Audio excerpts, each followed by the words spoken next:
Hey guys, Tommy Wood here. We just wrapped up 2021 and I thought I'd give you guys a quick run through on how me and Dad had our skeeter set up for the 2021 Barra Tour.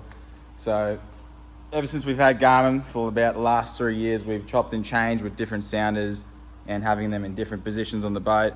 We finally come to a happy medium where it's nice, efficient, and yet simple, doesn't get in the road. And I'm gonna give you guys a walkthrough front to back on how we had the boat set up, the electronics, tackle, lights, and how we rigged everything up, and how it got us the win for the team of the year for 2021, and also our first event that we won together on the Proserpine all-nighter. Starting up the front, we've been running the Garmin Force for about, say, 2-3 years now, and haven't had a problem with it. It's been absolutely unbreakable. It's awesome, it's efficient, it's a brushless motor, so it's nice and quiet in the water. And to deploy it, it's so easy. All you have to do is pull this little clip up here, and you just pull in, snaps a pin open, and it's actually got a gas strut to help you lift it up and deploy it. So it's nice and easy. When you're in rough weather, the boat's jumping up and down, you can deploy it nice and easy and pull it out within seconds, and it just makes it that much easier. Coming to the sounder on the front, we got the 8412. Awesome screen, great definition, easy to use. And I've set this up on a custom bracket here that we've got made at the shop. It's aluminium. The skeeter come with an old plastic fitting where it had a little Lowrance in there, so we got rid of that. Made up this aluminium bracket. That's our Panoptix on-off switch and our trim up and down switch for the big motor at the back. Moving through, we got the Rob Payne Engineering Panoptix pole, and obviously Panoptix with it, with a perspective mount. And this has been absolutely awesome. Fishing everywhere up and down the east coast of Australia. Places like Mondrian and Proserpine, using perspective. We've only just dialed it in, how to use it properly. Steve Morgan gave us a big hand showing me how to use it and all that. And dialed it in, got it absolutely perfect, and it was an absolute killer at Proserpine, being able to see fish, swim past the boat, present a lure properly in front of them at the right time, and getting those few extra bites that help you out throughout the night. And a good advantage with having the Rob Payne pole over mounting it on a trolling motor is actually the pitch angle of your perspective mount. So with the pole straight, the perspective has a slight bend in the transducer mount. When we're fishing everywhere from 4 foot and shallower, 4-3 foot at Proserpine, all I would do was pitch this pole up, and what that would actually do is pitch this angle of this transducer up nice and high. And that way we could see out to 75-80 foot in 4 foot of water, being able to catch those fish that are a bit shyer, getting away from the boat. And that was awesome. And places like Kinshant, Awonga, usually the Clearwater dams, I go back to forward, and I dialed that out last year with the Redics, having been able to see your Redic out 110 foot, watch a fish come up and eat it.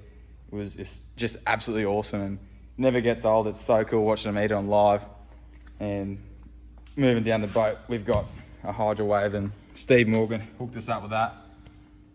That thing was unreal. I was always a big gimmick about it, but seeing how well it's worked over the last year has just blown my mind. And we've been in some situations in the dam where we've had just these massive balls of bait under the boat, and we're watching Barra eat the bait right under the boat through the live scope. And those little things, having everything dialed in, knowing how to use it all, can make such a big difference to your night, get you a few extra bigger fish bites that change your tournament. On the Garmin Force, I mounted the foot pedal to the deck, and I just ran straight power to it. I didn't want it moving around when I'm running up and down the dam in super rough conditions. So that's the front setup there. Also ran some lights on the side. We ran 6 lights. They're steady lights. They're like a marine little light like this, and we put them all around the outside of the gunnels, one at the front, one down midships, one at the aft.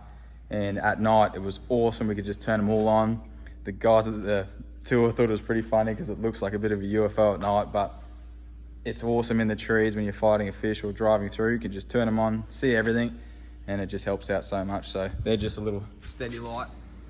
They come white, but we wrapped them in a bit of black spare wrap from when we wrapped the boat. And we didn't screw them, we would just stick it on one so they're not putting too many holes in the side of the boat. And then one down the back. Moving down the console, we got an 8416 on the side on a ram bracket. And we got a little 7-inch in the dash for gauges for the engine.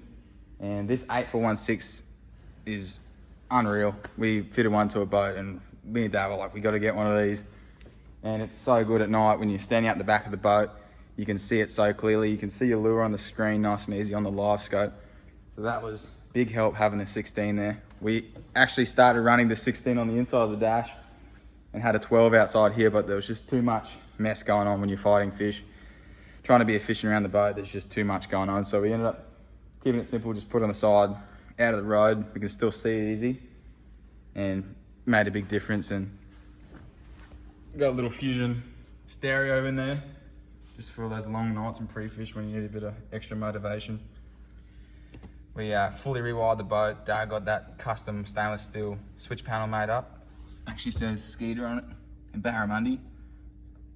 Pretty cool. And we fully rewired this boat because it was in pretty bad shape after all the years of work it's done. It did chartering for my dad for many years, and so it's done a lot of work. Still got the same old carpet, still running well.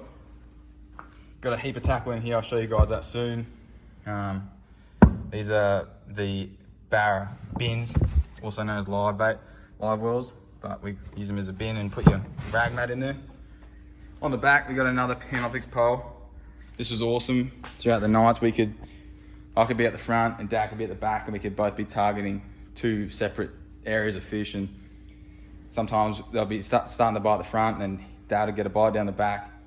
And that's also got the perspective mount on it as well. So we got forward, down, and perspective. They're just on the D-ball ram arms there. And on the back, trusty old Yamaha. She's been running pretty well. She's pretty worn out now.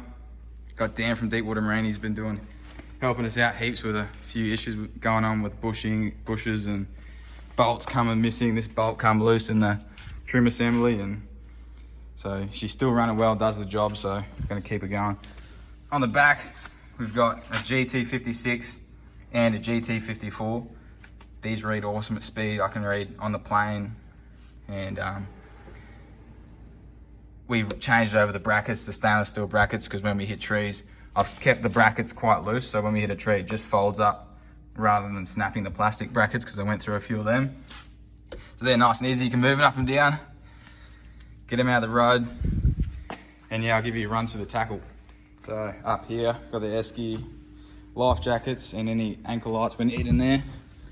Under here had all the tackle boxes full of stuff we never used. The only tray that really got used was the Reddick tray and the slick rig tray.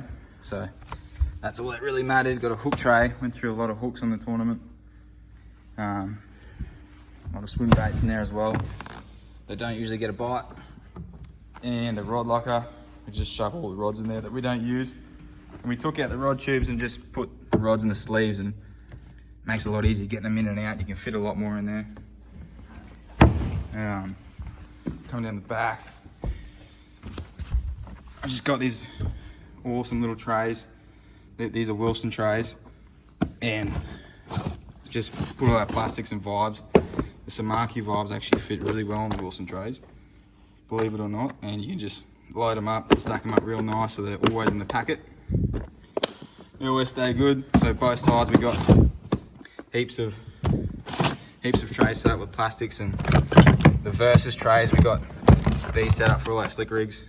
Haven't got many left, but we rig them all up with our TT hooks, and you can store them awesome like that. They stay straight. Pull them out, always put them in nose in, always ready to go. Other side, same sort of deal. More trays, leader tray. I'll move you back into the battery box now. Lift the pole up. In the back here, we ran 2 green energy batteries. Got a 24 volt 105 for the electric, and just 1000cc 12 volt. We're actually going to start putting the screens on 24 volt soon to get a bit more power and some time in. This whole back section, I've re-glassed it, and reflow coated at all. It had huge major issues going on with water inside of it, but thanks to the US building good boats, there's no rot in it, which is a big help. Circuit breakers on the side there, battery charger. On the other side, we've got just an on-off battery switch that does all the 12 volt fuse panel. And I've just left spin outs in there so I can get any water that goes in the hull, can rip out the water. So those batteries are awesome. I can get 3 days out of that 24 volt on the electric motor with it being brushless. Big thanks to all the guys that have also supported us over the last couple of years. You know, Barra Jacks to Kiwana, they've always supported us from the start, and Cole Brett up and Rocky, Barra Jacks Rocky, he's always helped me out since I was a little kid, and all the way to Garmin. It's been unreal using their stuff. If you're looking to get in the live market, have a look at Garmin. It's 100% the best on the market. If you're looking at doing it, jump over the line. It'll change the way you fish forever and you won't look back. Big supporter has been Samaki. They have been absolutely awesome. I'm always bugging Josh at night. I'm sending him photos of different lure colors, and he's been awesome. Like, we've been discussing new lures, and it's awesome to talk to someone who listens to you, and you can work on new products together, and hopefully they're going to catch a lot of fish in the future. So keen to see what Samaki is going to bring in the future. It's a good company with good people, all Aussie. So thanks Steve from Green Energy. He makes some of the best lithium batteries on the market. You need a good reliable battery when you're running endless screens and live scopes everywhere. We can trust that the Green Energy battery is going to last us through the night. So thanks Steve for all your help. Big shout out to my old man as well for letting me take off so much time, and not only that, also giving me an awesome opportunity to have a boat like this to pursue my tournament fishing dreams, and giving me the chance through work to take the time off to get the results. And we've taken off so much time this year to get the results for the tournament. It's put a big hurt in the business, but the results are there, so we're pretty stoked, and got a lot coming for the next couple of years. Got a few non-boater events coming up down to Victoria, New South Wales and Queensland for bream and bass. Gonna try and sneak in a few Barra events, hopefully. Just got to get the time off work, so depends how it all go this year and see what happens. But thanks to Steve and Nicole as well for running an awesome tournament season, all the sponsors up there. Zarek, you did awesome sponsoring the whole tour. So thanks everyone for an awesome year, and hopefully we smash it this year.